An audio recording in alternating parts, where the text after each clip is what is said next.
आप सभी को जय मसीह की प्रियो। क्या आप जानते हैं कि बाइबल की भविष्यवाणी में 2025 के लिए क्या छिपा है? क्या आप तैयार हैं उस भविष्य के लिए जो परमेश्वर ने पहले ही बता दिया था? इस वीडियो में हम आपके सामने लेकर आ रहे हैं कुछ ऐसे चौंकाने वाले और दिलचस्प रुझान जो बाइबल के वचनों से जुड़े हैं और जो इस समय से जुड़े हुए हैं। 2025 के इन भविष्यवाणियों को जानकर आप हैरान रह जाएंगे और आपकी आस्था में भी एक नई ऊर्जा का संचार होगा। क्या आप तैयार हैं? तो इस वीडियो को अंत तक देखिए और जानिए कैसे ये घटनाएं हमारी जिंदगी को बदल सकती हैं। अगर आपको ये जानकारी पसंद आए तो लाइक, शेयर और सब्सक्राइब करना न भूलें और कृपया कमेंट बॉक्स में हालेलुया लिखें और अपने विचार हमसे शेयर करें। परमेश्वर का आशीर्वाद आप पर हमेशा बना रहे। प्रिय भाइयों और बहनों, आज हम एक ऐसे विषय पर चर्चा करेंगे जो हमारे वर्तमान समय से गहरे संबंध रखता है और भविष्य के रुझानों को समझने में हमारी मदद करेगा।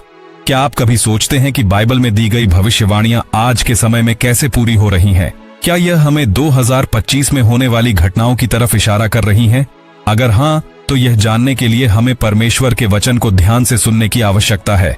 बाइबल के बहुत से वचन हैं जो हमारे आज के समाज के संदर्भ में बहुत महत्वपूर्ण हैं। परमेश्वर ने पहले से ही भविष्यवाणी की थी कि इस संसार में क्या होगा और वह समय अब हमारे सामने आ चुका है। मत्ती 24 अध्याय 6 से 8 वचन में लिखा है, तुम युद्धों और युद्धों की खबरें सुनोगे। देखो, डरना नहीं, क्योंकि इनका होना आवश्यक है, परंतु अभी अंत नहीं है। क्योंकि जाति पर जाति, राज्य पर राज्य चढ़ेगा और बड़ी बड़ी भयंकरताएं होंगी और स्थान स्थान पर अकाल और बाढ़ आएगी। यह सब केवल पीड़ा की शुरुआत है। क्या हम इन घटनाओं को आज के समय में नहीं देख रहे हैं? युद्ध, अकाल, बाढ़, महामारी, इन सब का होना परमेश्वर की भविष्यवाणी को साकार करता है। 2025 में हम और भी ज्यादा इन रुझानों को देख सकते हैं। लूका 21 अध्याय 25 वचन में कहा गया है, उस समय आकाश में अजीब घटनाएं दिखाई देंगी और समुद्र और लहरें घबराकर हिलेंगी। क्या हम नहीं देख रहे हैं कि समुद्रों में सुनामी आ रही हैं और आकाश में तूफान बढ़ रहे हैं? ये सभी घटनाएं हमें यह बताती हैं कि बाइबल की भविष्यवाणी सच हो रही है। परमेश्वर ने हमें पहले ही चेतावनी दी थी। अब हमें तैयार रहने की आवश्यकता है। अब जब हम 2025 की ओर देख रहे हैं तो हमें यह समझने की जरूरत है कि परमेश्वर ने पहले से ही हमें मार्गदर्शन दिया है। मत्ती 24 अध्याय 42 वचन में लिखा है, इसलिए जागते रहो, क्योंकि तुम नहीं जानते कि तुम्हारा प्रभु कब आएगा। हमें आज और अभी से ही जागृत रहने की आवश्यकता है ताकि हम परमेश्वर के वचन के अनुसार चल सकें और भविष्य में होने वाली घटनाओं से न घबराएं। यह प्रश्न हर किसी के मन में उठ सकता है, क्या 2025 में कुछ बड़ा होने वाला है? क्या बाइबल में दिए गए संकेत आज हमारे सामने आने वाले हैं? बाइबल की भविष्यवाणियों के अनुसार हम देख सकते हैं कि आने वाले समय में बहुत से बदलाव होंगे। 2 तीमुथियुस 3 अध्याय 1 से 5 वचन में लिखा है, यह जानो कि अंतिम दिनों में कठिनाइयां आने वाली हैं। लोग स्वार्थी, धन के लोभी, घमंडी, बुरे, नास्तिक और पापी होंगे। वे अच्छे कार्यों के विरोधी होंगे। वे अपने माता पिता के प्रति अवज्ञाई होंगे और वे पवित्रता से विमुख होंगे। यह वचन हमें आज के समाज की सच्चाई दिखाता है। क्या हम नहीं देख रहे हैं कि लोग स्वार्थी और अपने स्वार्थ के लिए हर काम कर रहे हैं? क्या यह समय की भविष्यवाणी नहीं है? हम यह भी देख सकते हैं कि 2025 में दुनिया में डिजिटल परिवर्तन और नई तकनीकी प्रगति होगी। लेकिन क्या हम बाइबल के दृष्टिकोण से देख रहे हैं? यूहन्ना 13 अध्याय 27 वचन में लिखा है, जब यह शब्द उसने कहा तो शैतान ने उसे प्रभावित किया ताकि वह यीशु को धोखा दे दे। क्या हम आज की दुनिया में इस प्रकार के धोखे को नहीं देख रहे हैं जहां तकनीकी प्रगति लोगों को भ्रमित कर रही है? अब हमें यह सोचना है कि इस समय को किस तरह से अपनाएं। बाइबल हमें हमेशा यह सिखाती है कि हम परमेश्वर की इच्छाओं के अनुसार जीवन बिताएं और दुनिया की अस्थायी चीजों से न भटकें। क्या हम जानते हैं कि परमेश्वर ने भविष्य में हमारे लिए क्या योजना बनाई है? बाइबल हमें यह सिखाती है कि हर स्थिति में हमें प्रभु पर विश्वास करना चाहिए। इब्रानियों 11 अध्याय 1 वचन में लिखा है, विश्वास तो आशा की गई बातों का प्रमाण है और दृश्यमान चीजों का प्रमाण नहीं है। हमें विश्वास रखना चाहिए कि चाहे दुनिया में जो भी हो, परमेश्वर का हाथ हमारे साथ है। और यह भी याद रखें कि बाइबल में एक और महत्वपूर्ण बात कही गई है, जैसा तुम विश्वास करते हो वैसा ही तुम्हारे साथ होगा। मत्ती 9 अध्याय 29 वचन। इस वचन को ध्यान में रखते हुए हमें विश्वास के साथ आगे बढ़ना होगा। अब हमें परमेश्वर से यह प्रार्थना करनी चाहिए कि हम भविष्य में आने वाले किसी भी बदलाव के लिए तैयार रहें। हमें अपने दिलों को साफ करना है और पूरी श्रद्धा से परमेश्वर के मार्गदर्शन का पालन करना है। हम परमेश्वर के वचन के अनुसार 2025 में होने वाली घटनाओं का सामना कर सकते हैं, लेकिन इसके लिए हमें अपने दिलों को तैयार करना होगा और उसे परमेश्वर के वचन से भरना होगा। आइए इस यात्रा को साथ मिलकर तय करें, क्योंकि परमेश्वर हमेशा हमारे साथ है। हमें याद रखना चाहिए कि परमेश्वर ने हमें पहले ही संकेत दिए हैं कि हम किस दिशा में जा रहे हैं, और यह हमारी जिम्मेदारी है कि हम उनकी शिक्षाओं को समझें और अपने जीवन में उनका पालन करें। बाइबल के कई वचन हमें यह बताते हैं कि अंतिम दिनों में कुछ विशेष घटनाएं घटित होंगी। जब हम 2025 की ओर देख रहे हैं तो हमें इन संकेतों को ध्यान में रखना चाहिए और समझना चाहिए कि यह समय हमारे लिए कितना महत्वपूर्ण है। 2 पत्रस 3 अध्याय 3 से 4 वचन में लिखा है, पहले यह जान लो कि अंतिम दिनों में ठठेरने वाले आएंगे, जो अपने बहकावे के साथ कहेंगे, जहां है वह वादा, जहां उसका आने का वचन है। क्योंकि हमारे पूर्वज सोकर मरे और सब कुछ जैसे शुरू हुआ था वैसे ही बना हुआ है। यह वचन हमें यह बताता है कि बहुत से लोग परमेश्वर के वचन को नकारने और उसे न समझने का प्रयास करेंगे।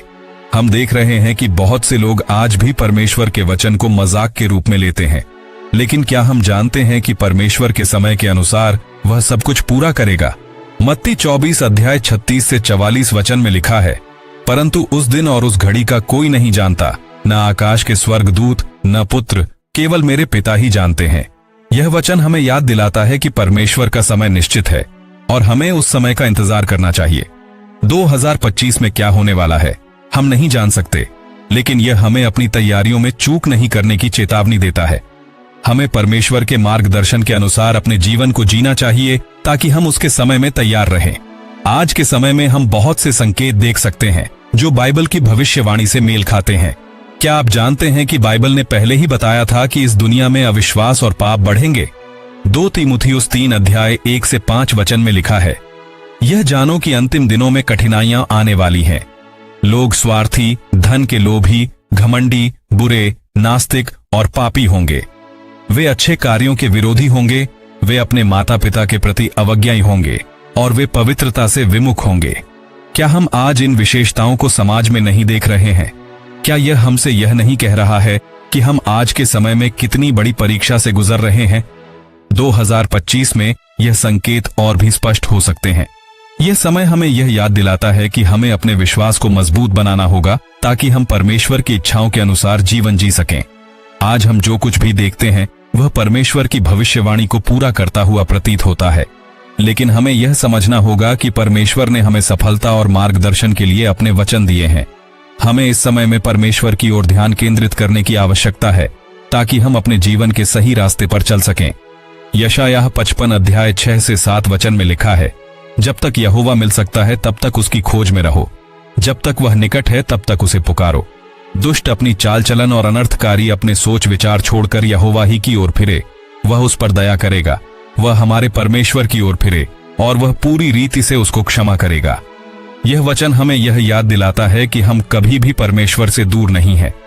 चाहे हमारे जीवन में कितनी भी कठिनाइयां आ जाएं, परमेश्वर हमेशा हमारे साथ है। हमें यह सुनिश्चित करना होगा कि हम अपनी गलतियों से सच्चे दिल से लौटकर परमेश्वर के पास जाएं और उसका मार्गदर्शन प्राप्त करें। जब हम 2025 में प्रवेश करेंगे तो यह समय हमारे लिए आत्मिक जागृति का होगा। हमें यह समझना होगा कि यह समय सिर्फ भौतिक रूप से नहीं बल्कि आत्मिक रूप से भी महत्वपूर्ण है। यह समय हमारे विश्वास को मजबूत करने का है ताकि हम परमेश्वर के मार्गदर्शन के अनुसार आगे बढ़ सकें। प्रेरितों के काम 2 अध्याय 17 वचन में लिखा है, और यह होगा कि अंतिम दिनों में परमेश्वर कहता है, मैं अपने आत्मा को हर एक शरीर पर उंडेलूंगा और तुम्हारे बेटे और तुम्हारी बेटियां भविष्यवाणी करेंगी।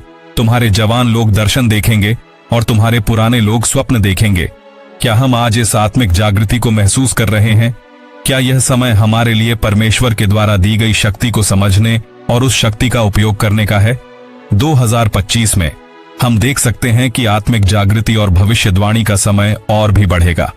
हमें इस समय को पहचानने की जरूरत है ताकि हम अपने जीवन में परमेश्वर के वचन को पूरी तरह से स्वीकार करें। हमारे पास अब समय है ताकि हम परमेश्वर के वचन के अनुसार अपने जीवन को ढाल सकें। हम यह नहीं जानते कि 2025 में क्या होने वाला है, लेकिन हमें यह यकीन करना होगा कि परमेश्वर का मार्गदर्शन हमारे लिए हमेशा उपलब्ध रहेगा। यशायाह 40 अध्याय 31 वचन में लिखा है, परंतु जो लोग प्रभु की बाट जोहते हैं वे नई शक्ति प्राप्त करेंगे। वे ऊंचे पंखों के समान उड़ेंगे। वे दौड़ेंगे और थकेंगे नहीं, वे चलेंगे और थकेंगे नहीं।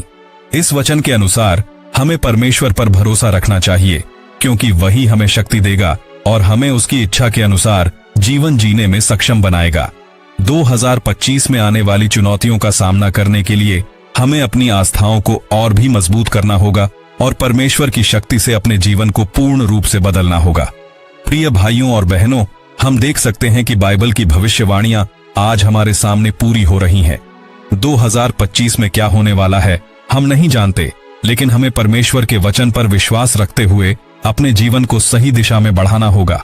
हमें उसे पूरी श्रद्धा से पुकारना होगा ताकि वह हमें अपने मार्गदर्शन से आशीर्वाद दे सके। हमारा कार्य है प्रभु के मार्गदर्शन का पालन करना, उसकी इच्छा के अनुसार जीवन जीना और भविष्य की घटनाओं का सामना विश्वास और साहस से करना। परमेश्वर का वचन हमेशा हमारे साथ है और वह हमें कभी नहीं छोड़ेंगे। दोस्तों, अब आप जान गए होंगे कि बाइबल की भविष्यवाणी में 2025 के लिए क्या छिपा है और हमारे समय के ये रुझान हमें कैसे प्रभावित कर सकते हैं। क्या हम सच में तैयार हैं उन घटनाओं के लिए जो हम पर घटने वाली हैं? क्या हम परमेश्वर की दिशा में सही कदम उठा रहे हैं? यह समय हमारे जीवन में जागृति का है और हमें हमेशा उसके वचनों पर विश्वास रखना होगा। जैसा कि बाइबल कहता है, वो जो प्रभु पर विश्वास रखते हैं कभी हारते नहीं। यशायाह 40 अध्याय 31 वचन। ये वीडियो सिर्फ एक शुरुआत है। अगर आपने अभी तक वीडियो को लाइक, शेयर और सब्सक्राइब नहीं किया है तो अब वक्त है। और हाँ, कमेंट बॉक्स में हालेलुया लिखकर हमसे अपनी राय जरूर शेयर करें। आपके हर विचार से हमें और भी प्रेरणा मिलती है। याद रखें, परमेश्वर के वचन को अपने जीवन में उतारें और 2025 के लिए पूरी तरह से तैयार रहें। परमेश्वर का आशीर्वाद आप पर हमेशा बना रहे।